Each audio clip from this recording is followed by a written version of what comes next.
Ada pula selawat yang tidak diajar oleh Nabi tetapi ditulis oleh orang-orang yang memang cinta kepada Nabi.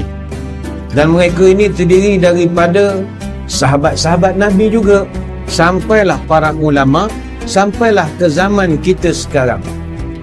Sebagai contoh, saya ingat tuan-tuan semua biasa dengar lagu Laukana Bainana. Orang kita walaupun tak faham Laukana Bainana, dengar tu boleh menitiskan air mata. Membaca terjemahannya lagi lah, rasa nak terbang ke Madinah rasa ni. Lagu tu dinyanyikan oleh Abdul Rahman Muhammad. Dia ni artis pop, dia bukan penyanyi nasib Arab. Dan lagu itu dia yang buat, dia buat melodinya, seni katanya oleh Magdi Khatib. Laukana Bainanal Habib, terkenal lagu. Muziknya disusun oleh Khalid Barzanji. Kalau kita dengar daripada awal, ada satu kata-kata yang diucapkan oleh Abdul Rahman bin Muhammad.